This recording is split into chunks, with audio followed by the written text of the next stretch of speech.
saw a lot of things. ನೆನೆ ದಿವಸದಲ್ಲಿ ಸುವಾರ್ತೀಕರಣದ ವಿಷಯದಲ್ಲಿ ನಾವು ಬಹಳವಾದದ್ದನ್ನು ನೋಡಿದ್ದೇವೆ. And I don't know if I have to go back. We may not go back and see it. So we're going to start with our next thing today. Today will be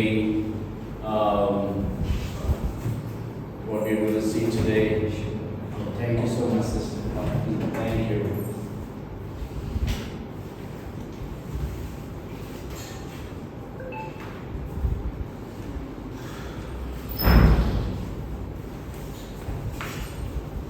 We're going to study about different types of evangelism. ನಾವು ಈ ಸುವಾರ್ತೀಕರಣದಲ್ಲಿ ವಿವಿಧವಾದ ನಮೂನೆಗಳನ್ನು ನಾವು ನೋಡ್ತೇವೆ. ಸುವಾರ್ತೀಕರಣದಲ್ಲಿ ವಿವಿಧವಾದ ಒಂದು ನಮೂನೆಗಳನ್ನು ನಾವು ನೋಡುವರಾಗಿದ್ದೇವೆ. There are many different types of evangelism. ನೋಡಿ, ಸುವಾರ್ತೀಕರಣ ವಿವಿಧ ವಿಧದಲ್ಲಿ ಇರುವಂತದ್ದಾಗಿದೆ. ಸುವಾರ್ತೀಕರಣ There is not just one type of evangelism. ಬರೀ ಸುವಾರ್ತೀಕರಣ ಅದು ಒಂದೇ ನಮೂನೆಯಲ್ಲಿ ಇರುವಂತದ್ದು ಮಾತ್ರವಲ್ಲ. And the Bible shows us the servants of God, when they served, they did it in many different ways. ನೋಡಿ, ದೇವರ ಸೇವಕರು ಅವರು ಕರ್ತನ ಸೇವೆಯನ್ನು ಮಾಡುವಾಗ ಅವರು ವಿಭಿನ್ನವಾದ ರೀತಿಯಲ್ಲಿ ಮಾಡಿದ್ದನ್ನು ಬೈಬಲ್ ನಮಗೆ ತೋರಿಸುವಂತದ್ದಾಗಿದೆ. And so whatever is right in the Bible is right for us to do. ನೋಡಿ, ಬೈಬಲ್ ನಲ್ಲಿ ಯಾವುದೆಲ್ಲ ಸರಿಯಾಗಿದೆಯೋ ಅದನ್ನು ನಾವು ಕೂಡ ಮಾಡುವಂತದ್ದು ಸರಿಯಾದದ್ದೇ. There is no one correct way. ನೋಡಿ, ಸರಿಯಾದ ಒಂದೇ ವಿಧಾನ ಎಂಬುದಾಗಿ ಇಲ್ಲ. In the Bible, whatever type of evangelism we see, all are correct way. ನೋಡಿ, ಬೈಬಲ್ ನಲ್ಲಿ ಸುವಾರ್ತೀಕರಣವು ಅದು ಯಾವ ವಿಧವಾಗಿ ಇರಲಿ ಅದೆಲ್ಲವೂ ಸರಿಯಾದದ್ದೇ. And so we will turn to Matthew chapter 28 today. ಈ ದಿವಸದಲ್ಲಿ ಮತ್ತಾಯ ಬರೆದ ಸುವಾರ್ತೆ 28ನೇ ಅಧ್ಯಾಯದ ಕಡೆಗೆ ನಮ್ಮ ಬೈಬಲ್ ಅನ್ನು ನಾವು ತೆರೆಯುವ. ಮತ್ತಾಯ ಬರೆದ ಸುವಾರ್ತೆ 28ನೇ ಅಧ್ಯಾಯ. Matthew chapter 28, and look at the last few verses. ಮತ್ತಾಯ ಬರೆದ ಸುವಾರ್ತೆ 28ನೇ ಅಧ್ಯಾಯದ ಕೊನೆಯ ಕೆಲವು ವಚನಗಳನ್ನು ನಾವು ನೋಡುವ. And we are going to see from verse number 18 through 20. ನಾವು ನಮ್ಮೆಲ್ಲರಿಗೆ ಬಹಳ ಪರಿಚಯವಾದ ವಾಕ್ಯದ ಭಾಗ ಮತ್ತಾಯ 28 18ರಿಂದ 20. And we call this as the Great Commission. ನಾವು ಇದನ್ನು ಏನಂತ ಕರೀತೇವೆ? ಈ ವಾಕ್ಯದ ಭಾಗವನ್ನು ಏನಂತ ಕರೀತೇವೆ? ಮಹಾ ಆದೇಶದ ಭಾಗ ಎಂಬುದಾಗಿ. So the Lord has given commission to all of us. ನೋಡಿ, ಕರ್ತನು ನಮ್ಮೆಲ್ಲರಿಗೆ ಈ ಒಂದು ಆಜ್ಞೆಯನ್ನು ಅಥವಾ ಆದೇಶವನ್ನು ಕೊಟ್ಟವನಾಗಿದ್ದಾನೆ. And this is not only for believers, but this is not only for pastors, but for believers also. ನೋಡಿ, ಈ ಒಂದು ಜವಾಬ್ದಾರಿ, ಈ ಒಂದು ಕೆಲಸ ಬರೀ ಸಭಾಪಾಲಕರಿಗೆ ಮಾತ್ರವಲ್ಲ, ಕ್ರಿಸ್ತನಲ್ಲಿರುವ ಎಲ್ಲ ವಿಶ್ವಾಸಿಗಳಿಗೂ ಕೂಡ. To be a soul winner, there is no qualification. ನೋಡಿ, ಒಬ್ಬ ಆತ್ಮಗಳನ್ನು ಗೆಲ್ಲಬೇಕಾದ್ರೆ ಅದಕ್ಕೆ ಹೇಳುವಂತ ಅರ್ಹತೆಗಳು ಏನೂ ಇಲ್ಲ. All you need is you need to be saved. ಅದಕ್ಕೆ ಮಾಡ್ಲಿಕ್ಕೆ ಇರುವಂತದ್ದು ಒಂದೇ, ಮೊಟ್ಟ ಮೊದಲನೇದಾಗಿ ಏನಾಗಿರಬೇಕು? ನಿನಗೆ ರಕ್ಷಣೆ ಆಗಿರಬೇಕು. But in the church history, when we read, we also see many of the unsaved people also led many people to Christ. ನೋಡಿ, ಆದ್ರೆ ಸಭಾ ಚರಿತ್ರೆಯನ್ನು ನೋಡುವಾಗ ರಕ್ಷಣೆ ಹೊಂದದ ಅನೇಕ ಜನರು ಅನೇಕರನ್ನು ಕ್ರಿಸ್ತನ ಕಡೆಗೆ ನಡೆಸಿದ್ದಾರೆ. We see that in the life of William Carey in India. ನೋಡಿ, ಭಾರತದಲ್ಲಿ ವಿಲಿಯಂ ಕೇರಿ ಅವರ ಜೀವಿತದಲ್ಲಿ ನೋಡಿದ್ದೇವೆ. When Mr. William Carey first came to India, he didn't know the language of Indian languages. ನೋಡಿ, ವಿಲಿಯಂ ಕೇರಿ ಎಂಬ ಆ ಸೇವಕರು ಮೊಟ್ಟ ಮೊದಲ ಬಾರಿಗೆ ಭಾರತಕ್ಕೆ ಬಂದಾಗ ಭಾರತೀಯ ಭಾಷೆಗಳ ಕುರಿತು ಅವರಿಗೆ ತಿಳಿದಿರಲಿಲ್ಲ. So William Carey used a translator who was a Hindu Brahmin. ಆಗ ವಿಲಿಯಂ ಕೇರಿ ಏನ್ ಮಾಡಿದ್ರು? ಆ ಭಾಷೆಗಳನ್ನು ಅರ್ಥ ಮಾಡಬೇಕಾದ್ರೆ ಒಬ್ಬ ಹಿಂದೂ ಬ್ರಾಹ್ಮಣನನ್ನು ಭಾಷಾಂತರಕಾರನನ್ನಾಗಿ ಉಪಯೋಗಿಸಿದರು. And so when William Carey would speak translate. ಆಗ ವಿಲಿಯಂ ಕೇರಿ ಏನ್ ಮಾಡ್ತಿದ್ರು, ಯಾವಾಗಲೂ ಭಾರತೀಯರಿಗೆ ಸುವಾರ್ತೆ ಕೊಡಬೇಕಾದ್ರೆ ಈ ಹಿಂದೂ ಬ್ರಾಹ್ಮಣನ ಮೂಲಕ, ಭಾಷಾಂತರದ ಮೂಲಕ ಸುವಾರ್ತೆಯನ್ನು ಆ ಜನರಿಗೆ ಮತ್ತೊಂದು ಜನರಿಗೆ ಕೊಡುವರಾಗಿದ್ದಾರೆ. And we read in his life that several times that when he would speak, people would be not interested, and some unbelievers would stand up and shout and tell the people to sit down and listen. ನೋಡಿ, ಬಹಳ ಸಾರಿ ಅವರು ಈ ಒಂದು ವಾಕ್ಯವನ್ನು ಬೋಧಿಸಿದಾಗ ಜನರು ಅದಕ್ಕೆ ಆಸಕ್ತಿ ತೋರಿಸ್ತಿರ್ಲಿಲ್ಲ. ಕೆಲವೊಮ್ಮೆ ಅಲ್ಲಿ ಬಹಳ ಒಂದು ಗೊಂದಲಗಳಾಗ್ತಾ ಇತ್ತು. ಕೆಲವೊಮ್ಮೆ ಜನರು ಎದ್ದು ಕೂತ್ಕೊಳ್ಳಿಕ್ಕೆ ಹೇಳ್ತಿದ್ರು. We'll see that in the life of George Whitfield in England. ನಾವು ಅದು ಇಂಗ್ಲೆಂಡ್ ದೇಶದಲ್ಲಿರುವಂತಹ ಜಾನ್ ವಿಟ್ಫೀಲ್ಡ್ ಅವರ ಜೀವಿತದಲ್ಲಿ ನಾವು ಅದನ್ನು ಕಾಣುತ್ತೇವೆ. And so George Whitfield was a great preacher. ಈ ಜಾರ್ಜ್ ವಿಟ್ಫೀಲ್ಡ್ ಎಂಬುವರು ಒಂದು ದೊಡ್ಡದಾದ ಬೋಧಕರು. And he would preach to thousands of people. ಅವರು ಸಾವಿರಾರು ಜನರಿಗೆ ಬೋಧಿಸುವವರಾಗಿದ್ದರು. He would go on the horse and travel from place to place, and people would gather and listen. ಅವರು ಕುದುರೆ ಮೇಲೆ ಒಂದು ಸ್ಥಳದಿಂದ ಇನ್ನೊಂದು ಸ್ಥಳಕ್ಕೆ ಹೋಗಿ ಅವರ ಪಾಠಗಳನ್ನು, ಬೋಧನೆಗಳನ್ನು ಕೇಳುವುದಕ್ಕಾಗಿ ಸೇರಿ ಬರುವವರಾಗಿದ್ದರು. And we see that one day, it's written in his biographies that he would be preaching, and there will be people mocking at him and not listen and laugh at him. ಅವರ ಒಂದು ಜೀವನ ಗ್ರಂಥವನ್ನು, ಜೀವನ ಚರಿತ್ರೆಯನ್ನು ನೋಡುವುದಾದ್ರೆ ಒಂದು ಸಮಯ ಇತ್ತು, ಅವರು ಬೋಧಿಸುವಾಗ ಜನರು ಅವರಿಗೆ ಗೇಲಿ ಮಾಡಿ ಹಾಸ್ಯ ಮಾಡುವವರಾಗಿದ್ದರು, ನಗುವವರಾಗಿದ್ದರು. And so a drunk would come by. ಒಬ್ಬ ಕುಡುಕನು ಹಾಗೆ ಇವರ ಅಲ್ಲಿಗೆ ಬರುವವನಾಗಿದ್ದರು. And this drunkard yelled at the people and said, "Shut up and sit down and listen to him, because he's telling you the word of God." ಒಬ್ಬ ಕುಡುಕನು ಬಂದು ಹೇಳ್ತಿದ್ದಾನೆ, ನೀವು ಯಾಕೆ ಅವರಿಗೆ ತೊಂದರೆ ಕೊಡ್ತಾ ಇದ್ದೀರಿ, ನೀವು ಕೂತುಕೊಂಡು ಅವರ ಮಾತನ್ನು ಕೇಳಿ, ಯಾಕಂದ್ರೆ ಅದು ದೇವರ ವಾಕ್ಯ ಎಂಬುದಾಗಿ ಹೇಳುತ್ತಿದ್ದಾನೆ. And they say, and he would say, "I'm a very bad, wicked man." ಅವರು ಹೇಳ್ತಿದ್ದಾರೆ, ಆ ಕುಡುಕನು ಏನ್ ಹೇಳ್ತಾನಂದ್ರೆ, ನೋಡಿ, ನಾನು ಒಬ್ಬ ಬಹಳ ದುಷ್ಟನಾದ ಕೆಟ್ಟದಾದ ಮನುಷ್ಯನು. But he's a man of God, listen to him. ಆದ್ರೆ ಅವನು ದೇವರ ಮನುಷ್ಯನು, ಅವನ ಮಾತನ್ನು ಕೇಳಿ. And we see that when this drunk person got up and he said that, people got under conviction and they would be on their knees crying. ನೋಡಿ, ಆಗ ಈ ಕುಡುಕ ಮನುಷ್ಯನು ಹೇಳಿದ ಮಾತನ್ನು ಕೇಳಿ ಅವರಿಗೆ, ಜನರಿಗೆ ಮನವರಿಕೆಯಾಗಿ ಅವರು ಅಳುವುದಕ್ಕೆ ಪ್ರಾರಂಭಿಸಿದರು. And they would believe the gospel and get saved. ಅವರು ಸುವಾರ್ತೆಯನ್ನು ನಂಬಿ ಆ ಜನರು ರಕ್ಷಣೆ ಹೊಂದಿದರು. Now God can use anybody. ನೋಡಿ, ದೇವರು ಯಾರನ್ನಾದರೂ ಉಪಯೋಗಿಸಬಹುದು for his glory. ಹೌದು, ಆತನ ಮಹಿಮೆಗಾಗಿ. We see Judas, ನಾವು ಯೂದನನ್ನು ನೋಡುತ್ತೇವೆ, one of the apostles of the Lord Jesus Christ. ನಮ್ಮ ಕರ್ತನಾದ ಕ್ರಿಸ್ತ ಯೇಸುವಿನ ಅಪೊಸ್ತಲರಲ್ಲಿ ಒಬ್ಬನು. And the Lord chose him actually. ನಿಜವಾಗಿ ನೋಡುವುದಾದ್ರೆ ದೇವರು ಅವನನ್ನು ಆಯ್ಕೆ ಮಾಡಿದ್ದನು. And God, the Lord Jesus sent Judas along with the other apostles. ನೋಡಿ, ಕರ್ತನಾದ ಕ್ರಿಸ್ತ ಯೇಸು ಏನ್ ಮಾಡ್ತಾನೆ, ಇತರ ಅಪೊಸ್ತಲರೊಂದಿಗೆ ಯೂದನನ್ನು ಕೂಡ ಕಳುಹಿಸುತ್ತಿದ್ದಾನೆ. We see when the 72 disciples were sent 2 by 2, Judas also was sent along with them. ನೋಡಿ, ಯೇಸು 72 ಜನರನ್ನು ಸುವಾರ್ತೆ ಸಾರುವುದಕ್ಕಾಗಿ ಕಳುಹಿಸಿದಾಗ ಇಬ್ಬರಿಬ್ಬರಾಗಿ ಅವರಲ್ಲಿ ಇವನು ಕೂಡ ಇದ್ದನು. So Judas preached and Judas did miracles also. ಹೌದು, ಯೂದನು ಸ್ತುತಿಸಿದನು, ಆತನು ಮಹತ್ಕಾರ್ಯಗಳನ್ನು ಕೂಡ ಮಾಡಿದನು. Now we know that he was a son of perdition as Jesus taught us. ಆದರೆ ಯೇಸು ಕಲಿಸಿದ ಹಾಗೆ ಆತನು ನಾಶನದ ಮಗನಾಗಿದ್ದನು. But Judas was sent, God used Judas during that time. ಹೌದು, ಆ ಸಮಯದಲ್ಲಿ ದೇವರು ಯೂದನನ್ನು ಉಪಯೋಗಿಸಿದನು. And I believe he also had the opportunity to preach. ಹೌದು, ನಾನು ನಂಬ್ತೇನೆ ಅವನಿಗೆ ಬೋಧನೆ ಮಾಡುವ ಅವಕಾಶಗಳು ಇತ್ತು. So even in the Bible and also in church histories, we see even unbelievers who were not saved preach the gospel. ಬೈಬಲ್ನಲ್ಲಿಯೂ ಚರಿತ್ರೆಯಲ್ಲಿ ಏನು ನೋಡ್ತೇವೆ, ರಕ್ಷಣೆ ಹೊಂದದ ಜನರು ಕೂಡ ಸುವಾರ್ತೆಯನ್ನು ಸಾರಿದ್ದಾರೆ. And people got saved. ಮತ್ತು ಜನರು ರಕ್ಷಣೆ ಹೊಂದಿದರು. Salvation is not depending upon who is sharing the gospel or preaching the gospel. ನೋಡಿ, ರಕ್ಷಣೆಯು ಯಾರು ಸುವಾರ್ತೆಯನ್ನು ಹಂಚಿಕೊಳ್ಳುತ್ತಿದ್ದಾರೆ, ಯಾರು ಸುವಾರ್ತೆಯನ್ನು ಸಾರುತ್ತಿದ್ದಾರೆ ಅದರ ಮೇಲೆ ಆತುಕೊಳ್ಳಲಿಲ್ಲ.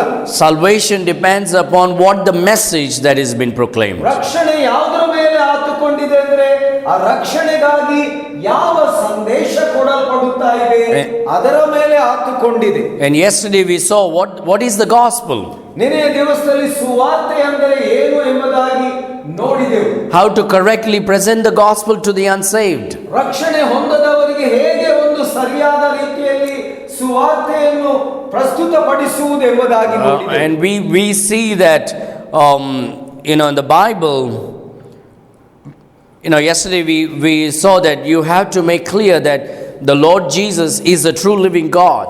ಹೌದು, ನಿನ್ನೆ ದಿವಸದಲ್ಲಿ ನೋಡಿದೆವು, ನೀವು ಸುವಾರ್ತೆಯನ್ನು ಸಾರುವಾಗ ಯೇಸು ಕರ್ತನಾದ ಕ್ರಿಸ್ತ ಯೇಸು ಆತನು ನಿಜವಾದ ಜೀವಿಸುವ ದೇವರೆಂಬುದಾಗಿ ನಾವು ಜನರಿಗೆ ಸ್ಪಷ್ಟಪಡಿಸಬೇಕಾಗಿದೆ. Presenting Jesus as the true living God is not something that you should do after baptism or after many months. ಹೌದು, ಯೇಸು ಕ್ರಿಸ್ತನನ್ನು ಜೀವಿಸುವ ದೇವರೆಂದು ಪ್ರಸ್ತುತಪಡಿಸುವುದು ಅದು ಬಾಪ್ತಿಸ್ಮದ ನಂತರವಲ್ಲ ಅಥವಾ ರಕ್ಷಣೆ ಹೊಂದಿದ ಕೆಲವು ತಿಂಗಳ ನಂತರ ಅಲ್ಲ.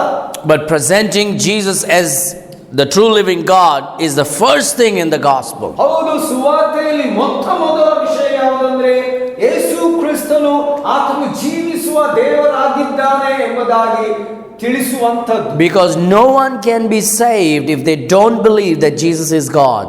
ಹೌದು, ಯೇಸು ದೇವರಾಗಿದ್ದಾನೆಂದು ಯಾರು ನಂಬುವುದಿಲ್ಲವೋ ಅವರು ರಕ್ಷಣೆ ಹೊಂದಲು ಸಾಧ್ಯವಿಲ್ಲ. So simply believing, like yesterday we saw, simply believing in death, burial, resurrection does not save anybody. ಯೇಸುವಿನ ಮರಣ, ಹೂಣಲ್ಪಡುವಿಕೆ, ಪುನರುತ್ಥಾನದಲ್ಲಷ್ಟೇ ನಂಬಿಕೆ ಇಡುವುದಾದರೆ ಅದು ಒಬ್ಬನನ್ನು ರಕ್ಷಣೆಗೆ ನಡೆಸುವುದಿಲ್ಲ. Now in the Bible, if you read the Bible uses the word son of God. ನೋಡಿ, ಬೈಬಲ್ನಲ್ಲಿ ದೇವಕುಮಾರನು ಎಂಬ ಪದ ಬಂದಿದೆ. ದೇವರ ಮಗ ಅಥವಾ ದೇವಕುಮಾರನು. So we read that in Acts chapter 8 also with the Ethiopian eunuch. ಹೌದು, ಅದನ್ನು ನಾವು ಅಪೊಸ್ತಲರ ಕಾರ್ಯಗಳು 8ನೇ ಅಧ್ಯಾಯದಲ್ಲಿ ಆ ಐಥಿಯೋಪ್ಯದ ಕಂಚಿಕೆಯೊಂದಿಗೆ ನಡೆದದ್ದು. So he said, I believe that Jesus is the Son of God. ಐಥಿಯೋಪ್ಯದ ಕಂಚಿಕೆ ಏನು ಹೇಳ್ತಾನೆ? ಯೇಸು ದೇವರ ಮಗನಾಗಿದ್ದಾನೆಂದು ನಾನು ನಂಬುತ್ತೇನೆ ಎಂಬುದಾಗಿ. Now listen to this very clearly. ಇದರ ಕಡೆಗೆ ಗಮನ ಕೊಟ್ಟು ಕೇಳು. If today you believe Jesus is the Son of God, ಈ ದಿನದಲ್ಲಿ ಯೇಸು ದೇವರ ಮಗನೆಂದು ನೀನು ನಂಬುವುದಾದರೆ, and you say, well, he is the Son of God but he is not God, ಹೌದು, ಅವನು ದೇವರ ಮಗನು ಆದರೆ ದೇವರಲ್ಲವಲ್ಲ, then you cannot be saved. ಹಾಗಾದ್ರೆ ನಿಮಗೆ ರಕ್ಷಣೆ ಆಗಲಿಕ್ಕೆ ಸಾಧ್ಯವಿಲ್ಲ. Listen carefully. ಬಹಳ ಗಮನ ಕೊಟ್ಟು ಕೇಳು. If you say Jesus is the Son of God, ಹೌದು, ಯೇಸು ದೇವರ ಮಗನಾಗಿದ್ದಾನೆಂದು ನೀವು ಹೇಳುವುದಾದರೆ, but not God, ಆದರೆ ಆತನು ದೇವರಲ್ಲ ಅಂತ ಹೇಳುವುದಾದರೆ, you cannot be saved. ನೀವು ರಕ್ಷಣೆ ಹೊಂದಲು ಸಾಧ್ಯವಿಲ್ಲ. God is the gospel. ನೋಡಿ, ದೇವರು ಸುವಾರ್ತೆಯಾಗಿದ್ದಾರೆ. And this is basically what the Jehovah's Witnesses believe. ಇದನ್ನು ಯೆಹೋವ ಸಾಕ್ಷಿಗಳು ಆ ರೀತಿಯಾಗಿ ನಂಬುತ್ತಾರೆ. ಯೇಸು ದೇವರ ಮಗನು ಎಂಬುದಾಗಿ. They said Jesus is Son of God. ಅವರು ಯೆಹೋವ ಸಾಕ್ಷಿಗಳು ಹೇಳುವುದೇನೆಂದರೆ ಯೇಸು ದೇವರ ಮಗನಾಗಿದ್ದಾನೆ. But they don't believe Jesus is God. ಆದರೆ ಯೇಸು ದೇವರಾಗಿದ್ದಾನೆ ಎಂಬುದಾಗಿ ಅವರು ನಂಬುತ್ತಾರೆ. Now if you talk to the Muslims also, ನೀವು ಮುಸಲ್ಮಾನರೊಂದಿಗೆ ಮಾತನಾಡುವುದಾದರೆ, some of the smart fellows, ಬಹಳ ಬುದ್ಧಿವಂತರು, they will say, well, we also believe Jesus is Son of God. ನಾವು ಕೂಡ ಯೇಸು ದೇವರ ಮಗನಾಗಿದ್ದಾನೆ ಎಂದು ನಾವು ನಂಬುತ್ತೇವೆ. Now they say, well, Allah cannot have a son. ಆದರೆ ಅದೇ ಸಮಯದಲ್ಲಿ ಹೇಳುವುದಂದ್ರೆ ಅಲ್ಲ ಎಂಬ ದೇವರು ಅವನಿಗೆ ಮಗನಿಲ್ಲ ಎಂಬುದಾಗಿ. But yet, in order to get into our conversation, many of them will say, yes, Jesus is the Son of God, but not God. ಆದರೆ ನಮ್ಮ ಸಂಭಾಷಣೆಯಲ್ಲಿ ಮುಂದುವರಿಯಬೇಕಾಗಿ ಕೆಲವರು ಹೇಳ್ತಾರೆ, ಹೌದು, ಯೇಸು ದೇವರ ಮಗನಾಗಿದ್ದಾನೆ, ಆದರೆ ಆತನು ದೇವರಲ್ಲ. So in this day and age, now if you present Jesus as the Son of God, ನೋಡಿ, ಈ ಒಂದು ಯುಗದಲ್ಲಿ ಯೇಸುವನ್ನು ದೇವರ ಮಗನೆಂದು ನೀವು ಪ್ರಸ್ತುತಪಡಿಸುವುದಾದರೆ, and people say, well, I believe Jesus is the Son of God. ಅವರೇನು ಹೇಳ್ತಾರೆ? ಹೌದು, ಯೇಸು ದೇವರ ಮಗನಾಗಿದ್ದಾನೆಂದು ನಾನು ನಂಬುತ್ತೇನೆ. Now you need to make sure whether they understand that whether Jesus is God or not. ಹೌದು, ಅದೇ ಸಮಯದಲ್ಲಿ ಯೇಸು ದೇವರಾಗಿದ್ದಾನೆಂದು ಅವರು ಅರ್ಥ ಮಾಡಿಕೊಂಡಿದ್ದಾರೋ ಇಲ್ಲೋ ಎಂಬುದಾಗಿ ನೀವು ತಿಳಿಯಬೇಕಾಗಿದೆ. If they say that Jesus is the Son of God, ಹೌದು, ಯೇಸು ದೇವರ ಮಗನಾಗಿದ್ದಾನೆಂದು ಅವರು but they don't believe Jesus is God, ಆದರೆ ಯೇಸು ದೇವರ then they cannot be saved. ಹಾಗಾದ್ರೆ ಅವರು ರಕ್ಷಣೆ ಹೊಂದಲು ಸಾಧ್ಯವಿಲ್ಲ. But in the Bible, ಆದ್ರೆ ಬೈಬಲ್ನಲ್ಲಿ we see the Ethiopian eunuch saying, I believe Jesus is the Son of God. ಐಥಿಯೋಪ್ಯದ ಕಂಚುಕಿ ಏನು ಹೇಳ್ತಿದ್ದಾನೆ ಫಿಲಿಪ್ಪನಿಗೆ, ಹೌದು ಯೇಸು ದೇವರ ಮಗನಾಗಿದ್ದಾನೆಂದು ನಾನು ನಂಬುತ್ತೇನೆ. And then Philip takes him to the water and dips him and baptizes him. ಆರಿಕೆ ಮಾಡಿದ ನಂತರ ಫಿಲಿಪ್ಪನು ಏನು ಮಾಡ್ತಿದ್ದಾನೆ, ಅವನನ್ನು ನೀರ ಬಳಿಗೆ ಕೊಂಡೋಗಿ ಅವನಿಗೆ ಬಾಪ್ತಿಸ್ಮ ಮಾಡಿಸುತ್ತಾನೆ. Now we must understand, in the Bible time, people understood differently than what you and I understand today. ಈ ದಿನದಲ್ಲಿ ನಾನು ನೀನು ಏನನ್ನು ಅರ್ಥ ಮಾಡಿಕೊಂಡಿದ್ದೇವೋ ಬೈಬಲ್ನ ದಿವಸಗಳಲ್ಲಿರುವ ಜನರು ಅದನ್ನು ವಿಭಿನ್ನವಾಗಿ ಅರ್ಥ ಮಾಡಿಕೊಂಡಿದ್ದರು. Bible has not changed. ನೋಡಿ, ಬೈಬಲ್ ಎಂಬುದು ಬದಲಾಗಲಿಲ್ಲ. Bible is the same yesterday, today and forever. Bible ನಿನ್ನೆ ಇದ್ದ ಹಾಗೆ ಈ ದಿವಸದಲ್ಲಿರುವಂತದ್ದು ನಾಳೆಯೂ ಹಾಗೆ ಇರುವಂತದ್ದಾಗಿದೆ. The understanding of the people has changed. ಆದರೆ ಜನರ ಒಂದು ತಿಳುವಳಿಕೆ, ಅರ್ಥೈಸುವಿಕೆ ಅದು ಬದಲಾಗಿದೆ. And so in the Bible, when they said, I believe Jesus is the Son of God, ಬೈಬಲ್ನಲ್ಲಿ ಹೌದು ನಾನು ಯೇಸು ದೇವರ ಮಗನಾಗಿದ್ದಾನೆ ಎಂದು ನಾನು ನಂಬುತ್ತೇನೆ ಅಂತ ಹೇಳುವುದಾದರೆ, it simply meant they believe Jesus is God. ಆದ್ರೆ ಅರ್ಥ ಏನಂದ್ರೆ ಅವರು ನಂಬಿದೇನೆಂದ್ರೆ ಯೇಸು ದೇವರಾಗಿದ್ದಾನೆ. So when they confess that Jesus is the Son of God, ಹೌದು ಅವರು ಯೇಸು ದೇವರ ಮಗನಾಗಿದ್ದಾನೆ ಎಂದು ಅರಿಕೆ ಮಾಡಿದ್ದಾರೆ. they were not saying, well, he's the Son of God but not God. ಆದ್ರೆ ಅವರು ಹಾಗೆ ಹೇಳಿಲ್ಲ, ಯೇಸು ದೇವರ ಮಗನಾಗಿದ್ದಾನೆ ಆದ್ರೆ ದೇವರಲ್ಲ ಎಂಬುದಾಗಿ ಅವರು ಹೇಳಲಿಲ್ಲ. So in the Bible time, when you say he's the Son of God, which means they believed he is God. ಹೌದು, ಬೈಬಲ್ನ ದಿವಸಗಳಲ್ಲಿ ಯೇಸು ದೇವರ ಮಗ ಎಂದು ನಾನು ನಂಬ್ತೇನೆ ಅಂತ ಹೇಳುವುದಾದ್ರೆ ಹೌದು ಯೇಸು ದೇವರಾಗಿದ್ದಾನೆ ಎಂದು. Now we see that in Gospel of John chapter 5. ಅದು ಯೋಹಾನ ಬರೆದ ಸುವಾರ್ತೆ 5ನೇ ಅಧ್ಯಾಯದಲ್ಲಿ ನಾವು ನೋಡ್ತೇವೆ. They took stone to kill Jesus. ಅವರು ಯೇಸು ದೇವರ ಮಗನಾಗಿದ್ದೇನೆ ಎಂದು ಹೇಳಿದ ಕೂಡಲೇ ಯೆಹೂದ್ಯರು ಏನ್ ಮಾಡ್ತಿದ್ದಾರೆ, ಕಲ್ಲುಗಳನ್ನು ತಕೊಂಡು ಆತನ ಮೇಲೆ ಎಸೆಯಲು ಸಿದ್ಧರಾದರು. Because Jesus said he is the Son of God and has the power to forgive sin. ಹೌದು, ತಾನು ದೇವರ ಮಗನಾಗಿದ್ದ ಕಾರಣ ಪಾಪಗಳನ್ನು ಕ್ಷಮಿಸುವ ಅಧಿಕಾರ ತನಗೆ ಅದೇ ಎಂಬುದಾಗಿ ಯೇಸು ಹೇಳಿದರು. So they took the stone and they wanted to throw on Jesus and kill him. ಆದ ಕಾರಣ ಕಲ್ಲನ್ನು ತಕೊಂಡು ಆತನ ಮೇಲೆ ಎಸೆಯಲು ಸಿದ್ಧರಾದರು. Jesus asked, why do you stone me for the good works that I do? ನೀವು ನನ್ನ ಮೇಲೆ ಯಾಕೆ ಕಲ್ಲೆಸೆಯುತ್ತೀರಿ, ನಾನು ಮಾಡಿದ ಒಳ್ಳೆಯ ಕಾರ್ಯದ ನಿಮಿತ್ತವೋ? They said, we stone you not for the good works you do, but being a man, you make yourself equal with God. ಆದರೆ ಅವರು ಏನು ಹೇಳಿದ್ರು, ನೀನು ಒಳ್ಳೆಯ ಕಾರ್ಯ ಮಾಡಿದ ನಿಮಿತ್ತ ನಾವು ನಿನ್ನ ಮೇಲೆ ಕಲ್ಲೆಸೆಯುವುದಿಲ್ಲ, ಬದಲಾಗಿ ನೀನು ಒಬ್ಬ ಮನುಷ್ಯನಾಗಿದ್ದು ನಿನ್ನನ್ನು ನೀನು ಏನ್ ಮಾಡಿಕೊಳ್ತಿ, ದೇವರಾಗಿ ಮಾಡಿಕೊಳ್ಳುತ್ತಾ ಇದ್ದಿ. So the Jewish people during that Bible time, they understood when Jesus said, I'm the Son of God, they understood that he was claiming deity. ನೋಡಿ, ಬೈಬಲ್ನ ಸಮಯಗಳಲ್ಲಿ ಅಲ್ಲಿ ಯೇಸು ತಾನು ದೇವರ ಮಗನಾಗಿದ್ದಾನೆ ಎಂದು ಹೇಳಿದ ಕೂಡಲೇ ಅದರಲ್ಲಿ ನಿರ್ದಿಷ್ಟವಾಗಿ ಯೆಹೂದ್ಯರಿಗೆ ಗೊತ್ತಿತ್ತು, ಅದು ಯೇಸುವಿನ ದೈವಿಕತೆಯನ್ನು ತೋರಿಸುತ್ತದೆ ಎಂಬುದು. So it's a very serious issue today. ಈ ದಿನಗಳಲ್ಲಿ ಇದೊಂದು ಬಹಳ ಗಂಭೀರವಾದ ಒಂದು ಸಮಸ್ಯೆ ಆಗಿದೆ. Because now when you say Jesus is the Son of God, ಈ ದಿನಗಳಲ್ಲಿ ಯೇಸು ದೇವರ ಮಗನಾಗಿದ್ದಾನೆಂದು ನೀವು ಹೇಳುವುದಾದರೆ, no one ever understands that he is God. ಹೌದು, ಆತನೇ ದೇವರಾಗಿದ್ದಾನೆಂದು ಯಾರು ಅರ್ಥೈಸಿಕೊಳ್ಳುವುದಿಲ್ಲ. They understand that he is the Son of God. ಹೌದು, ಅವರು ಅರ್ಥ ಮಾಡಿಕೊಳ್ಳುವುದಿಷ್ಟೇ, ಆತನು ದೇವರ ಮಗನಾಗಿದ್ದಾನೆ. Which means, well, he's Son of God, but he's not God. That's what they understand. ಅವರ ಅರ್ಥ ಏನಂದ್ರೆ ಅವನು ದೇವರ ಮಗನು ಆದರೆ ದೇವರಲ್ಲ. And so it is up to you and to me to make the gospel very clear. ಆದ ಕಾರಣ ನಾವು ಸುವಾರ್ತೆಯನ್ನು ಸ್ಪಷ್ಟಪಡಿಸುವಂತದ್ದು ಅದು ನನಗೆ ಮತ್ತು ನಿನಗೆ ಬಿಟ್ಟದ್ದು. There is no use of running quickly and finishing the talk. ನೋಡಿ, ನಾವು ಬಹಳ ವೇಗವಾಗಿ ಅವರ ಒಂದಿಗೆ ಮಾತಾಡಿ ಹಾಗೆ ತಕ್ಷಣವೇ ಓಡಿ ಹೋಗುವಂತದ್ರಲ್ಲಿ ಏನು ಪ್ರಯೋಜನವಿಲ್ಲ. Evangelism is a matter of converting the soul.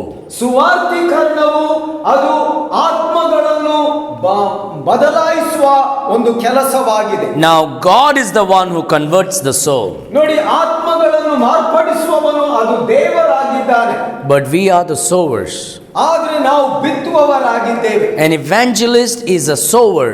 ಒಬ್ಬ ಸುವಾರ್ತಿಕನು ಅವನು ಒಬ್ಬ ಬಿತ್ತುವವನಾಗಿದ್ದಾನೆ. And if you are not careful, ನೀವು ಈ ವಿಷಯದಲ್ಲಿ ಮಾಡದಿದ್ದರೆ, then you might be sowing on the roadside. ನೀವು ಒಂದು ವೇಳೆ ದಾರಿಯ ಮಗ್ಗುಲಲ್ಲಿ ನೀವು ಬಿತ್ತುವವರಾಗಿರುತ್ತೀರಿ, or on a thorny ground, ಅಥವಾ ಒಂದು ಮುಳ್ಳು ಗಿಡಗಳ ಮಧ್ಯದಲ್ಲಿ ಬಿತ್ತುವವರಾಗಿದ್ದೀರಿ, or on a rocky ಅಥವಾ ಒಂದು soil. ಬಂಡೆಯ ನೆಲದ ಮೇಲೆ ನೀವು ಬಿತ್ತುವವರಾಗಿದ್ದೀರಿ.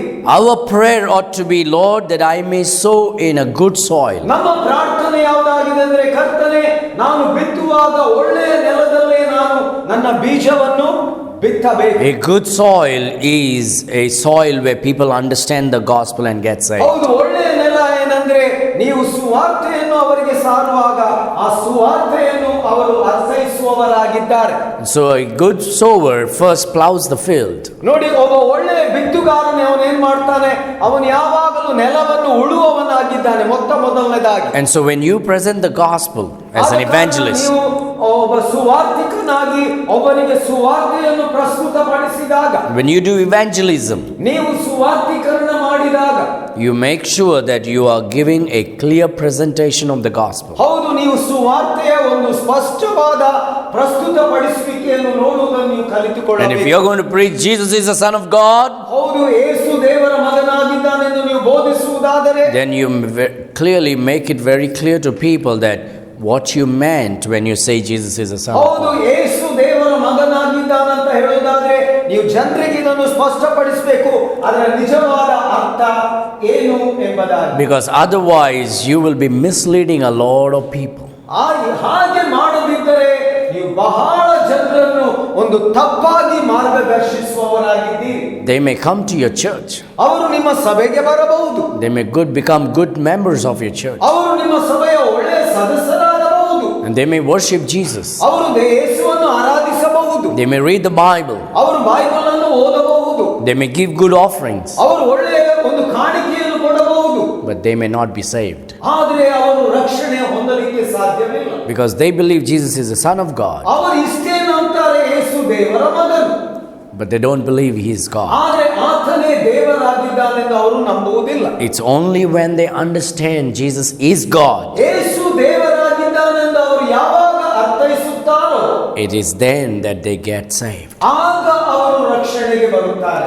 We have a lot of people who came to our church. ಇವರ ಸಭೆಗೆ ಬಹಳ ಜನರು ಬರುವವರಿದ್ದಾರೆ. Now we have a brother sitting behind.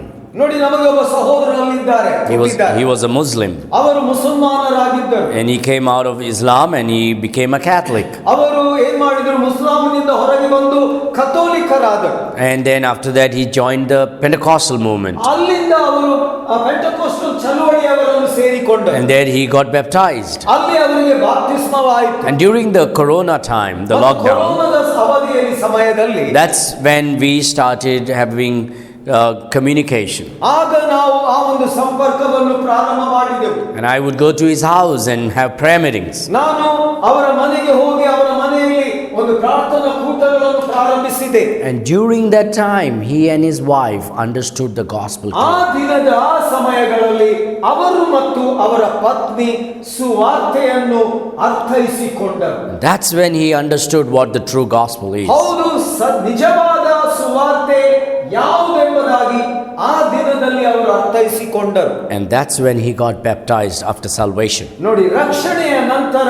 ಅವರು ಆಗ ಮತ್ತೊಮ್ಮೆ ಬಾಪ್ತಿಸ್ಮ ಮಾಡಿಸಿ, He and his wife got baptized. ಅವರು ಮತ್ತು ಅವರ ಪತ್ನಿ ಬಾಪ್ತಿಸ್ಮ ಮಾಡಿಸಿ. There are many other people in our church who came out of different churches and then understood the gospel and came to our church. ಹೌದು, ಇವರ ಸಭೆಗಳಲ್ಲಿ ಇತರ ಎಲ್ಲಾ ಸಭೆಗಳಿಂದ ಬಂದ ಜನರಿದ್ದಾರೆ. ಅವರು ಇವರ ಸಭೆಯಲ್ಲಿ ಸುವಾರ್ತೆಯನ್ನು ನಿಜವಾಗಿ ಅವರು ನಂತರ ಅರ್ಥ ಮಾಡಿಕೊಂಡರು. A lot of people they say, well, after 2-3 years I understood that Jesus is God.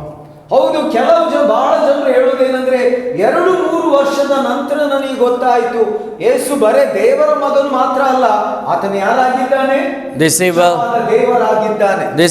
I believe that he is the Son of God. ಹೌದು, ನಾನು ಏನು ನಂಬಿದೆ, ಆತನು ದೇವರ ಮಗನು. I believed he is Lord. ಆತನು ಕರ್ತನೆಂದು ನಾನು ನಂಬಿದೆ. I believed he is the Savior. ಆತನು ರಕ್ಷಕನೆಂದು ನಾನು ನಂಬಿದೆ. But I had no idea that he was God. ಆತನು ದೇವರಾಗಿದ್ದಾನೆಂಬ ಆಲೋಚನೆ ನನಗೆ ಇರಲಿಲ್ಲ. Until and unless you really understand that Jesus is God, you cannot be saved. ನೋಡಿ, ಯೇಸು ಆತನೊಬ್ಬನೇ ನಿಜವಾದ ದೇವರೆಂದು ನೀನು ಅರ್ಥೈಸುವವರೆಗೆ ನೀನು ರಕ್ಷಣೆ ಹೊಂದಲು ಸಾಧ್ಯವಿಲ್ಲ. So remember the difficulty and the danger that is happening now is that in those days, Bible time, when they presented Jesus as the Son of God, they understood He is God. ನೋಡಿ, ಬೈಬಲ್ನ ದಿವಸಗಳಲ್ಲಿ ಅವರು ಯೇಸುವನ್ನು ದೇವರ ಮಗನೆಂದು ನಂಬುವಾಗ ಅವರಿಗೆ ಅದು ಅರ್ಥವಾಗುತ್ತಿತ್ತು. ಆದರೆ ಈ ದಿನಗಳಲ್ಲಿ ಆ ವಿಷಯದಲ್ಲಿ ಇರುವಂತಹ ಒಂದು ಬಹಳ ಕಷ್ಟಕರವಾದ ಅಪಾಯಕಾರವಾದ ವಿಷಯ ಯಾವುದೆಂದರೆ, so one thing that you should drum up every time you preach the gospel, you must say that Jesus Christ is God. ಆದ ಕಾರಣ ಈ ದಿನದಲ್ಲಿ ನೀವು ಯಾರೊಂದಿಗೆಲ್ಲಾದರೂ ಸುವಾರ್ತೆಯನ್ನು ಹಂಚುವಾಗ, ಬೋಧಿಸುವಾಗ ನೀವು ಇದನ್ನು ಮೇಲಿಂದ ಮೇಲೆ ಅವರಿಗೆ ತಿಳಿಸಬೇಕಾಗಿದೆ ಏನಂದ್ರೆ, ಈ ರಕ್ಷಕನು ಆತನು ನಿಜವಾದ ದೇವರಾಗಿದ್ದಾನೆ ಎಂಬುದಾಗಿ. Because yesterday we saw that the Catholics believe that in death, burial and resurrection. ನೆನ್ನೆ ದಿವಸದಲ್ಲಿ ವಿಭಿನ್ನ ಗುಂಪುಗಳಲ್ಲಿ ಒಂದು ಕಥೋಲಿಕರ ಗುಂಪು ಕೂಡ ಬಂತು.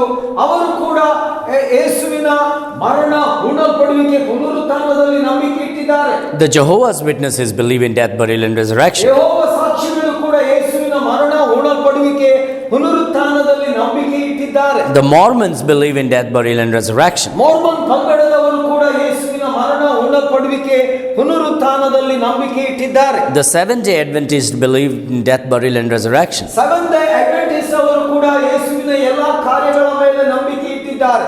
But it is then when you get in and try to understand what they believe, that's when we know they don't believe what the Bible says. ಆದರೆ ಅವರು ಏನನ್ನು ನಂಬಿದ್ದಾರೆ ಎಂದು ನೀವು ತಿಳ್ಕೊಳ್ಳಿಕ್ಕೆ ಹೋಗುವುದಾದರೆ, ಅವರು ಬೈಬಲ್ನ ಪ್ರಕಾರ ಯೇಸುವಿನ ವಿಷಯದಲ್ಲಿ ನಂಬಿಕೆ ಇಡಲಿಲ್ಲ ಎಂದು ನಿಮಗೆ ತಿಳಿಯುತ್ತದೆ. I've traveled to different churches in different parts of India. ಅವರು ಭಾರತದ ವಿಭಿನ್ನವಾದ ಒಂದು ಸ್ಥಳಗಳ ವಿಭಿನ್ನವಾದ ಸಭೆಗಳಿಗೆ ಇವರು ಪ್ರಯಾಣ ಮಾಡಿದ್ದಾರೆ. And I'm not trying to be proud here.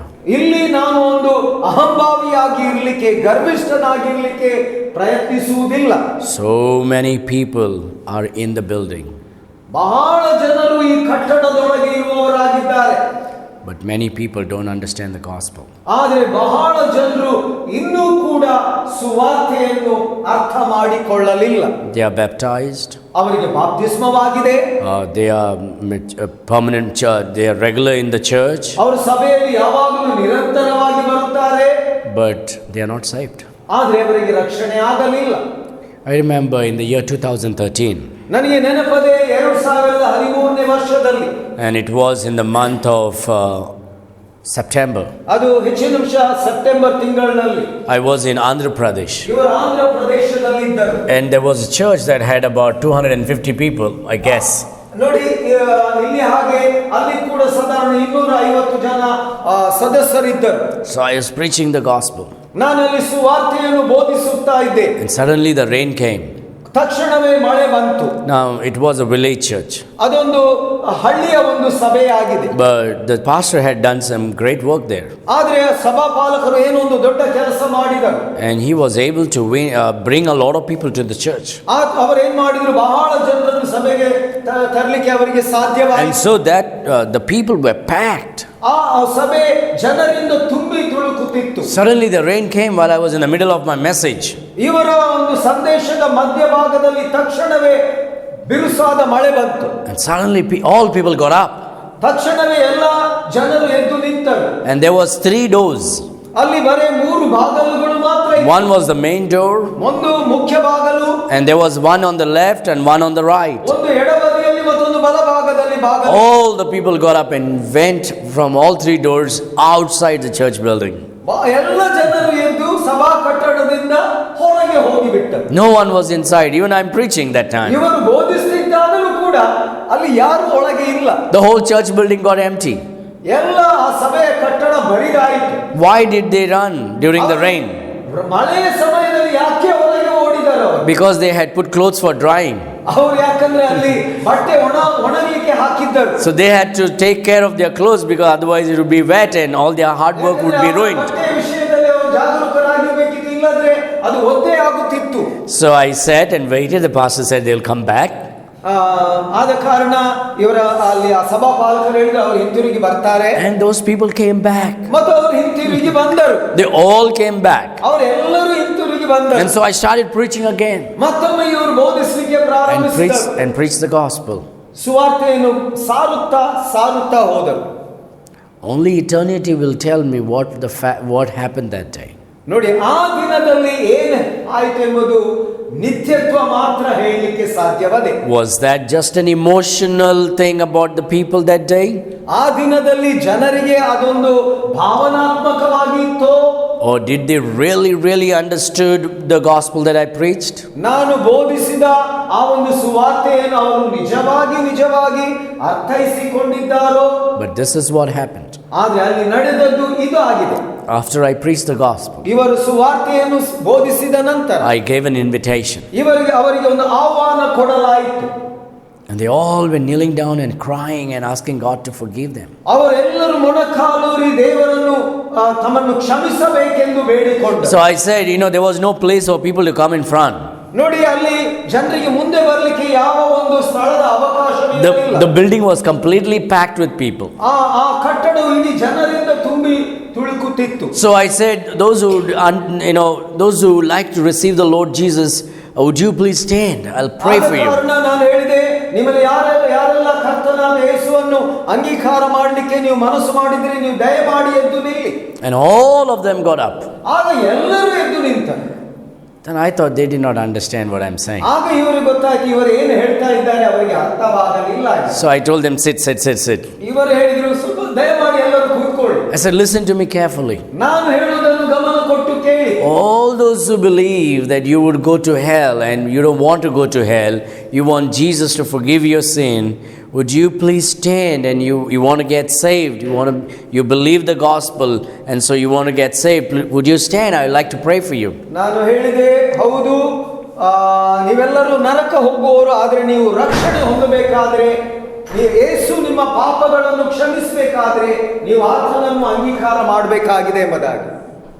And they all stood, all of them. ಮತ್ತೊಮ್ಮೆ ಎಲ್ಲರೂ ಎದ್ದು ನಿಂತರು. Remember, just before my preaching there was a Lord's table. ನೋಡಿ, ಇವರು ಬೋಧಿಸುವ ಮೊದಲು ಅಲ್ಲಿ ಕರ್ತನ ಮೇಜಿನ ಸಂಸ್ಕಾರವಿತ್ತು. The deacons received the Lord's supper that day. ಆ ಒಂದು ಸಭಾ ಸಹಾಯಕರು ಆ ಒಂದು ಕರ್ತನ ಭೋಜನದಲ್ಲಿ ಪಾಲ್ಗೊಂಡರು. A lot of people in that church participated in the communion. ಆ ಸಭೆಯಲ್ಲಿ ಬಹಳ ಜನರು ಆ ಒಂದು ಕರ್ತನ ಭೋಜನದಲ್ಲಿ ಪಾಲ್ಗೊಂಡರು. So basically all the cups that was filled with juice was gone. ನೋಡಿ, ಆ ಎಲ್ಲ ದ್ರಾಕ್ಷಾರಸ ತುಂಬಿದ ಎಲ್ಲ ಕಪ್ಪುಗಳು ಅದೆಲ್ಲ ಹೋಗಿಬಿಟ್ಟಿತ್ತು. So there was a confusion. Now they all standing to get saved. ನೋಡಿ, ಈಗ ರಕ್ಷಣೆ ಹೊಂದುವುದಕ್ಕಾಗಿ ಈಗ ಎಲ್ಲರೂ ಎದ್ದು ನಿಲ್ಲುತ್ತಿದ್ದಾರೆ. So I thought, no, this is not working. I asked them to sit up again. ಮತ್ತೊಮ್ಮೆ ಆಲೋಚನೆ, ಇದು ಕೆಲಸ ಮಾಡ್ತಾ ಇಲ್ಲ, ಮತ್ತೊಮ್ಮೆ ಕೂತ್ಕೊಳ್ಳಿಕ್ಕೆ ಹೇಳಿದ್ರು. I thought people are distracted. They are not understanding what I'm saying. ಜನರು ಸ್ವಲ್ಪ ಗೊಂದಲಕ್ಕೀಡಾಗಿದ್ದಾರೆ, ಅವರಿಗೆ ಹೆಚ್ಚಿನ ನಿಮಿಷ ನಾನು ಹೇಳೋದು ಅರ್ಥವಾಗಲಿಲ್ಲ. So I told them, sit down. ಮತ್ತೊಮ್ಮೆ ಅವರಿಗೆ ಕೂತ್ಕೊಳ್ಳಲು ಕೇಳಿಕೊಂಡೆ. Again for the next 25 to 30 minutes I preached the gospel all over again. ಮತ್ತೊಮ್ಮೆ ಈಗಾಗಲೇ ಬೋಧಿಸಿದ ಅದೇ ಸುವಾರ್ತೆಯನ್ನು ಇನ್ನು 25 ರಿಂದ 30 ನಿಮಿಷ ಬೋಧಿಸಿದೆ. And now again I gave the altar call. ಮತ್ತೊಮ್ಮೆ ಆ ಒಂದು ಪೀಠದಿಂದ ಕೊಡುವ ಆಹ್ವಾನದ ಕರೆಯನ್ನು ಕೊಟ್ಟೆ. And they all stood to get saved. ಮತ್ತೊಮ್ಮೆ ರಕ್ಷಣೆ ಹೊಂದುವುದಕ್ಕಾಗಿ ಅವರೆಲ್ಲರೂ ಎದ್ದು ನಿಂತರು. And that's why I would say, well, only eternity will tell us what happened that day. ಆದ ಕಾರಣ ನಾನು ಹೇಳುವಂಥದ್ದು ಏನೆಂದರೆ, ಆ ದಿನದಲ್ಲಿ ಏನು ಸಂಭವಿಸಿತು ಅದನ್ನು ನಿತ್ಯತ್ವ ಮಾತ್ರ ಹೇಳಲಿಕ್ಕೆ ಸಾಧ್ಯವದೆ. And I don't want to say that they all got saved. I will just say God knows it. ಹೌದು, ಅವರೆಲ್ಲರೂ ರಕ್ಷಣೆ ಹೊಂದಿದ್ದಾರೆ ಅಂತ ಹೇಳಲಿಕ್ಕೆ ನಾನು ಬಯಸುವುದಿಲ್ಲ. ಆ ಕಾರ್ಯ ದೇವರು ಮಾಡುವಂಥದ್ದು ದೇವರಿಗೆ ಮಾತ್ರ ಅದು ಗೊತ್ತದೆ. If we all would present the gospel clearly, ನೋಡಿ, ನಾವೆಲ್ಲರೂ ಸುವಾರ್ತೆಯನ್ನು ಸರಿಯಾದ ರೀತಿಯಲ್ಲಿ ಸ್ಪಷ್ಟವಾದ ರೀತಿಯಲ್ಲಿ ತೋರಿ ಕೊಡುವುದಾದರೆ our country will be a different nation. ಆಗ ನಮ್ಮ ದೇಶ ಅದೊಂದು ವಿಭಿನ್ನವಾದ ದೇಶವಾಗಿರುತ್ತದೆ. Now if you go to Punjab, ನೀವು ಪಂಜಾಬ್ಗೆ ಹೋಗುವುದಾದರೆ every 5th house a prophet and apostle is born. ಆ ಪಂಜಾಬಿನಲ್ಲಿ ನೋಡಿ, ಪ್ರತಿಯೊಂದು 5 ಮನೆಗೆ ಒಬ್ಬ ಅಪೊಸ್ತಲನ ಅಥವಾ ಪ್ರವಾದಿ ಇರ್ತಾನೆ. In Punjab everybody calls themselves, I'm an apostle, I'm a prophet. ಪಂಜಾಬಿನಲ್ಲಿ ಪ್ರತಿಯೊಬ್ಬರು ಅವರವರನ್ನು ಅವರು ಕರೆಸಿಕೊಳ್ಳುವುದು ಏನಂದ್ರೆ ನಾನು ಅಪೊಸ್ತಲನು, ನಾನೊಬ್ಬ ಪ್ರವಾದಿ ಎಂದು. And I'm not trying to be racist or racial, but their mentors, they all come from Nigeria. ನೋಡಿ, ನಾನು ಒಂದು ವರ್ಣಭೇದ ನೀತಿಯನ್ನು ತರುವುದಿಲ್ಲ. ಅವರನ್ನು ತರಬೇತಿಗೊಳಿಸಿದವರು ಯಾರು ಗೊತ್ತುಂಟಾ? ನೈಜೀರಿಯಾದವರು. And unfortunately, you'll understand that most of those fellows are into witchcraft and voodoos. ನೋಡಿ, ಈ ನೈಜೀರಿಯಾದಿಂದ ಬಂದವರು ಅವರು ಹೆಚ್ಚಾಗಿ ಮಾಟ ಮಂತ್ರಗಳಲ್ಲಿ ಇತರ ಸಂಗತಿಗಳಲ್ಲಿ ಇದ್ದವರು. And so these people learn from them, they come here and they do the same thing.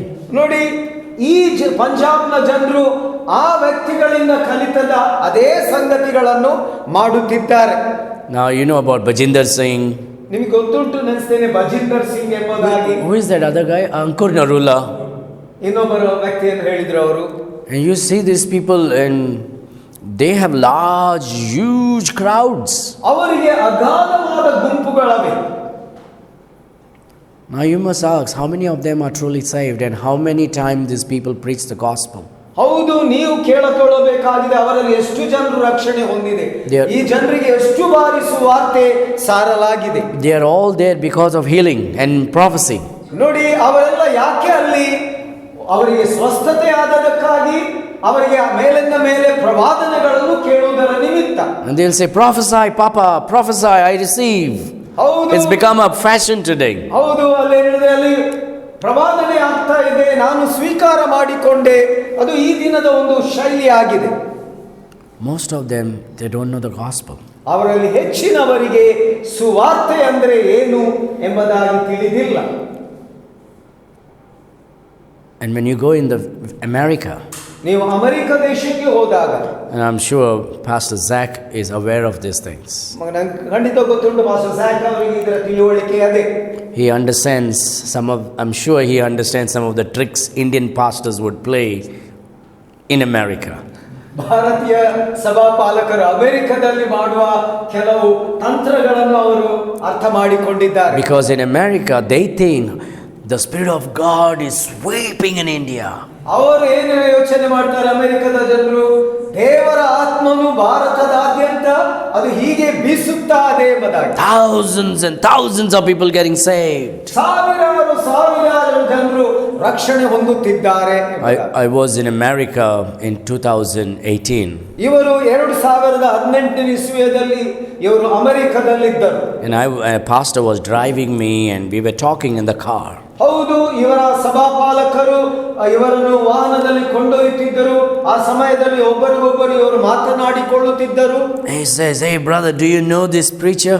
ಅವರು ಹೇಳ್ತಿದ್ದಾರೆ ಏನಂದ್ರೆ, ಏ ಸಹೋದರ, ಈ ಬೋಧಕನ ವಿಷಯದಲ್ಲಿ ನಿನಗೆ ಗೊತ್ತದೆಯೋ? I got this newsletter. ನನಗೆ ಈ ಒಂದು ಮಾಹಿತಿಯ ಪತ್ರ ಸಿಕ್ಕಿದೆ. 80,000 people got saved. 80,000 ಜನರು ರಕ್ಷಣೆ ಹೊಂದಿದರು. 80,000 people got saved. 80,000. I didn't know what to say. ನನಗೆ ಏನು ಹೇಳಬೇಕಂತ ಗೊತ್ತಾಗಲಿಲ್ಲ. I kept quiet. ನಾನು ಸುಮ್ಮನಾಗಿಬಿಟ್ಟೆ. Because I know this man.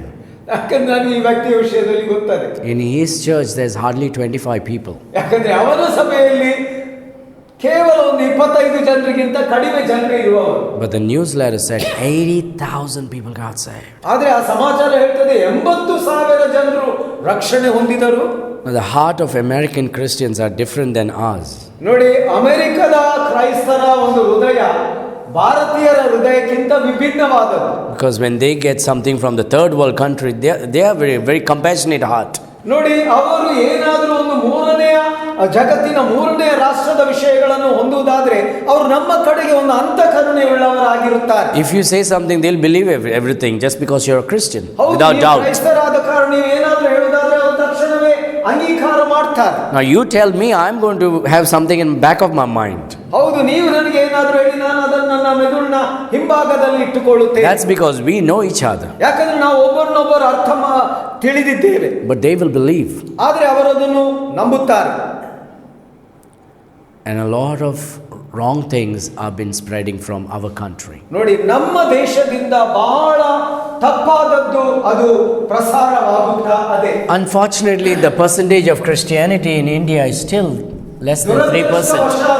ನಮ್ಮ ಭಾರತ ದೇಶದಲ್ಲಿರುವ ಕ್ರೈಸ್ತತ್ವದ ಪ್ರಮಾಣ ಗರಿಷ್ಠ ಪ್ರಮಾಣ ಗೊತ್ತುಂಟಾ? ಕನಿಷ್ಠ ಪ್ರಮಾಣ ಬರೀ 3%. Now these 3% speaks about the Roman Catholics. ಆ 3% ಅದು ಯಾರ ವಿಷಯದಲ್ಲಿ ಮಾತಾಡೋದು?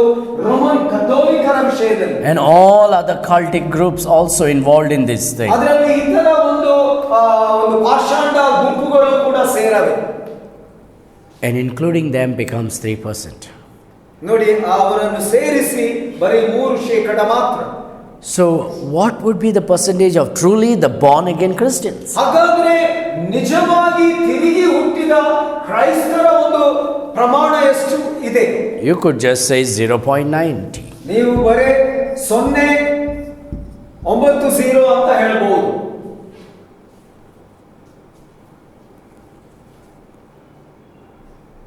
And I believe that's because the gospel is not preached right. ನನಗೆ ಇದನ್ನು ನೋಡುವಾಗ ಏನು ನಂಬ್ತೇನೆಂದ್ರೆ, ಸುವಾರ್ತೆಯನ್ನು ಸಾರಬೇಕಾದ ರೀತಿಯಲ್ಲಿ ಸರಿಯಾಗಿ ಸಾರಲ್ಪಡದ ಕಾರಣ. Because the gospel is the power unto salvation. ನೋಡಿ, ಸುವಾರ್ತೆಯಲ್ಲಿ ರಕ್ಷಣೆಗಾಗಿ ದೇವರ ಶಕ್ತಿ ಅದೇ. And if we all will preach the gospel truly and correctly, ನಾವೆಲ್ಲರೂ ಸುವಾರ್ತೆಯನ್ನು ಸತ್ಯವಾಗಿ ಸರಿಯಾಗಿ ಬೋಧಿಸುವುದಾದರೆ it will transform our country. ಅದು ನಮ್ಮ ದೇಶವನ್ನು ಬದಲಾಯಿಸುತ್ತದೆ. But for the last 70 years, it is still this percentage. 75-80 years. 70 ವರ್ಷಗಳಿಂದ ಈ ಒಂದು ಪ್ರಮಾಣ ಅದು ಅಷ್ಟೇ ಇರುವಂತದ್ದಾಗಿದೆ. It's not moving. ಅದು ಮುಂದುವರಿತಾ ಇಲ್ಲ. But we see Ankur Narula's lakhs of people going for the meeting. Dinagaran, I'm sorry I'm using the name, but we must name them for the atrocities in the name of gospel that is done in India. ನೋಡಿ, ಸುವಾರ್ತೆಯ ನಿಮಿತ್ತ ನಡೆದಂತ ಆ ಎಲ್ಲ ಒಂದು ಅಕ್ರಮಗಳನ್ನು ನಾನು ಅದನ್ನು ಹೆಸರಿಸಬೇಕಾಗಿದೆ. And so we must be aware of what is happening. ನೋಡಿ, ಏನು ನಡೆಯುತ್ತಾ ಇದೆ ಅದರ ಒಂದು ತಿಳುವಳಿಕೆ ನಮಗೆ ಇರಬೇಕು. Evangelism is not signs, wonders and miracles. Evangelism is preaching the gospel. ನೋಡಿ, ಸುವಾರ್ತೀಕರಣ ಅದ್ಭುತ ಕಾರ್ಯಗಳು, ಸೂಚಕ ಕಾರ್ಯಗಳು, ಮಾತ್ ಕಾರ್ಯಗಳಲ್ಲ. ಸುವಾರ್ತೀಕರಣವು ಯಾವುದಾಗಿದೆ? ಸುವಾರ್ತೆಯಾಗಿದೆ.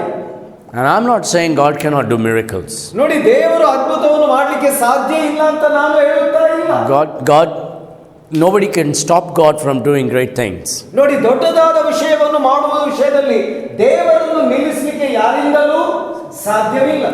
He does great and mighty works even now. ಆತನು ಈ ದಿನಗಳಲ್ಲಿಯೂ ದೊಡ್ಡದಾದ ಬಲವಾದ ಕಾರ್ಯಗಳನ್ನು ಮಾಡುವವನಾಗಿದ್ದಾನೆ. But the greatest miracle is the salvation of souls. ಆದರೆ ದೊಡ್ಡದಾದ ಅದ್ಭುತ ಕಾರ್ಯ ಯಾವುದು? ಆತ್ಮಗಳ ರಕ್ಷಣೆ.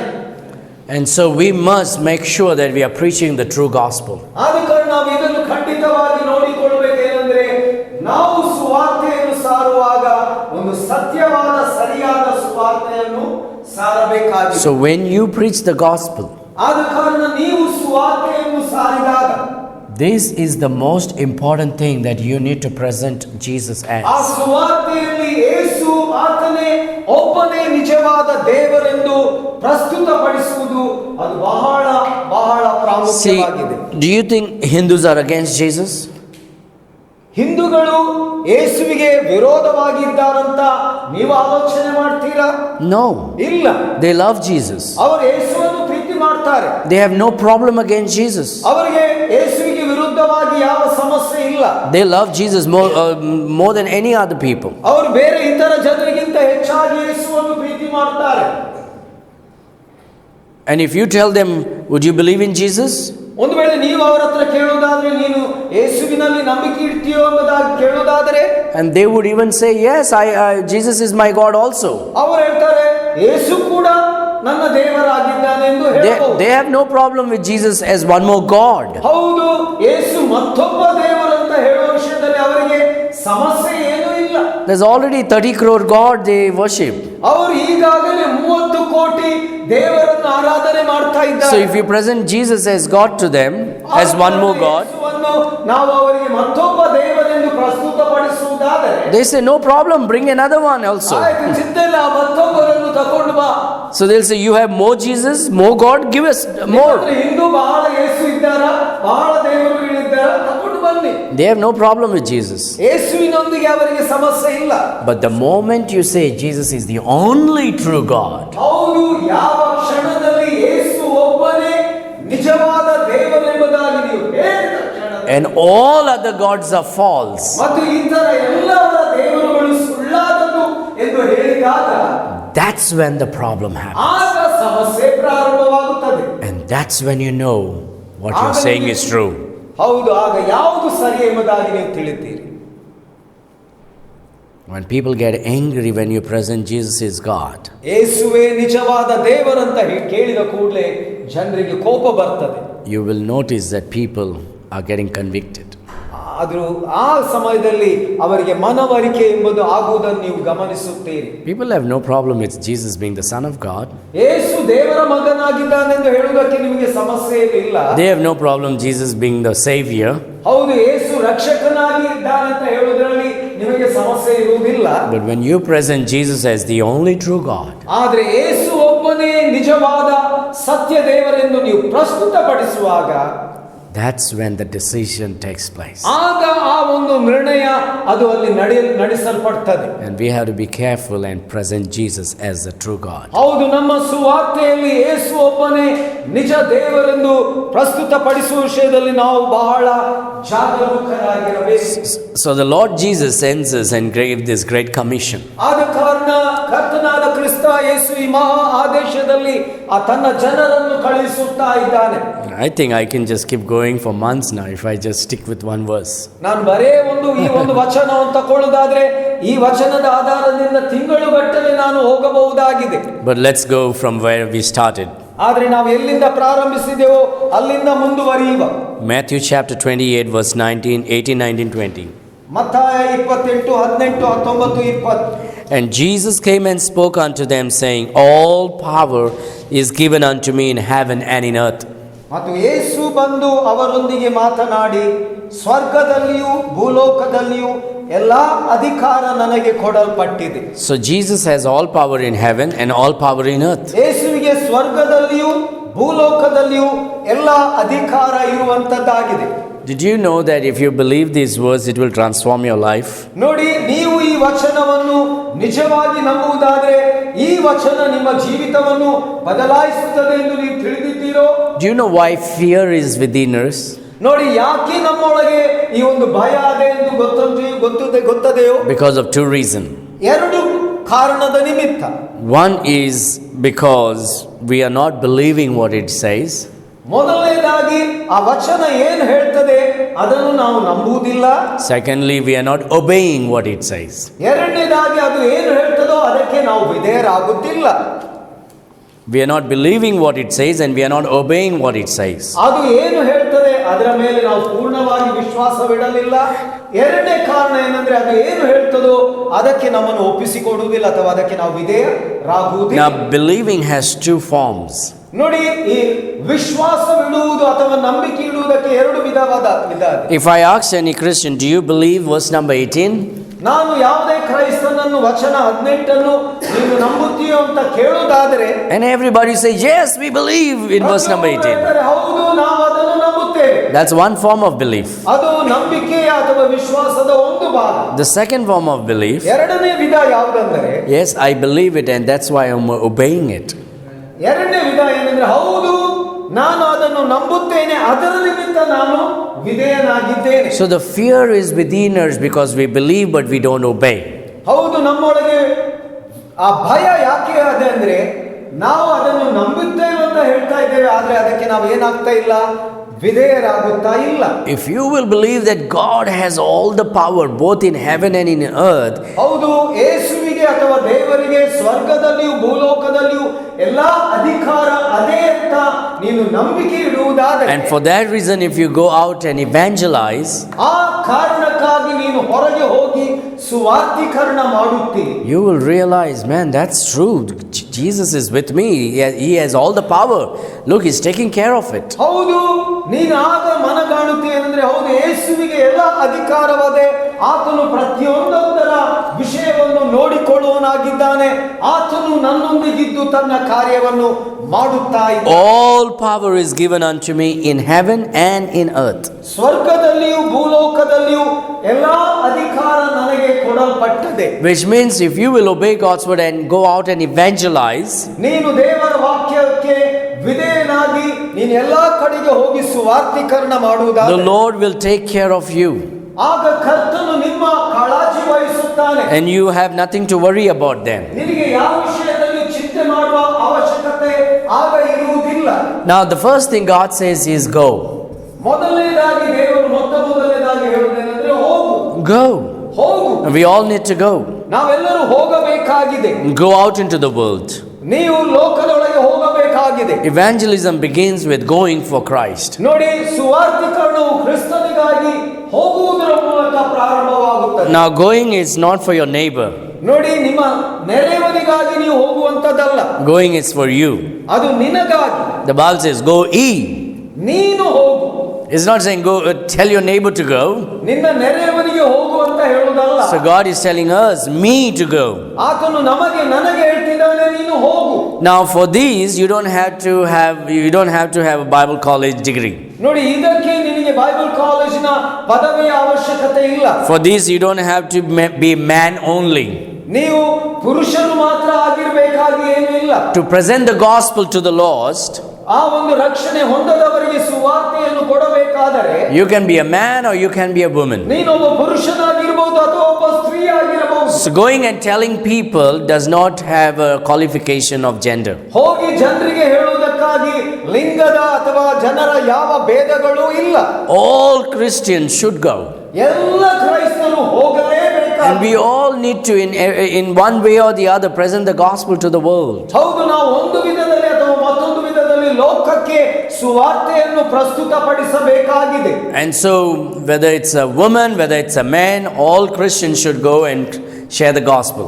ಅದು ಸುವಾರ್ತೆಯನ್ನು ಸಾರುವ ವಿಷಯದಲ್ಲಿ ಪುರುಷರಾಗಿರಲಿ ಸ್ತ್ರೀಯರಾಗಲಿ ಎಲ್ಲಾ ಜನರು ಸುವಾರ್ತೆಯನ್ನು ಜನರಿಗೆ ಹಂಚಬೇಕಾಗಿದೆ. You remember in John chapter 4, ನಿಮಗೆ ನೆನಪದೆ ಯೋಹಾನ್ ಬರೆದ ಸುವಾರ್ತೆ 4ನೇ ಅಧ್ಯಾಯದಲ್ಲಿ there was this lady came to the well to fetch water. ಹೌದು, ಆಕೆ ನೀರನ್ನು ಕೊಂಡೊಯ್ಯುವುದಕ್ಕಾಗಿ ಬಾವಿಯ ಬಳಿಗೆ ಬರುತ್ತಿದ್ದಾಳೆ. And that time Jesus comes. ಆ ಸಮಯದಲ್ಲಿ ಯೇಸು ಬರುತ್ತಿದ್ದಾನೆ. And Jesus comes and Jesus says, "Give me water."